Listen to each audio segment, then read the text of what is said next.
Trump పంతం నెరవేరేలా కనబడుతుంది. Trump Greenland, Panama ఈ రెండింటినీ కనుక వాళ్ళ చేతుల్లో పెట్టుకుంటే అమెరికా మరొక 1,00,000 సంవత్సరాలు దర్జాగా బతకచ్చు. ఎందుకంటే గ్రీన్లాండ్ అమెరికా కంటే 3 రెట్ల భూభాగం ఉంది, కానీ జనాభా కేవలం 60,000 ఉన్నారు.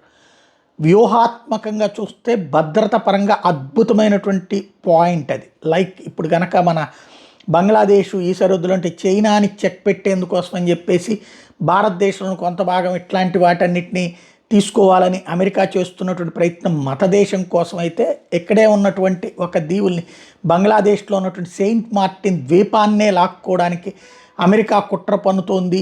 ఎందుకు దానికోసం ఏకంగా ప్రధానమంత్రి ఎందుకు మార్చింది అంటే అక్కడ వాళ్ళ సైనిక స్థావరం ఏర్పాటు చేయాలి. అట్లాగే గ్రీన్లాండ్లో కూడా సైనిక స్థావరం ఏర్పాటు చేయాలన్నటువంటి అమెరికా వ్యూహకర్తల యొక్క ఆలోచన. భవిష్యత్తులో ఒక 10-15 తరాల దాకా కూడా దర్జాగా ఉండేటట్టు. అది ఒక ఎత్తు అయితే, అమెరికన్ వ్యాపార పారిశ్రామికవేత్తల ఎత్తు ఏంటంటే అత్యంత సహజ వనరులు, యురేనియం లాంటి సహజ వనరులు దొరికే దేశం, యురేనియంతో పాటుగా అద్భుతమైనటువంటి ఖనిజాలు ఉన్నటువంటి దేశం.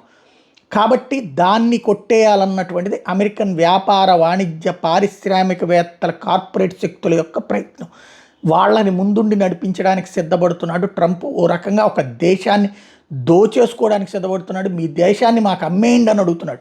ఎవరికి ఇస్తాడు డబ్బులు ఆ దేశాన్ని అమ్మేస్తే? అంటే ఓ రకంగా దాన్ని మేము లాక్కుంటామని చెప్పడం. అలాగే పనామా కాలువకు సంబంధించి కూడా ఇంతకుముందే మాట్లాడుకున్నాం. ఇప్పుడు గ్రీన్లాండ్స్ ప్రైమ్ మినిస్టర్ మ్యూట్ ఎజెడే ఒకంత తగ్గినట్టు కనబడుతోంది, భయపడుతున్నట్టు కనబడుతోంది. ట్రంప్తో మాట్లాడడానికి సిద్ధమని ప్రకటించాడు.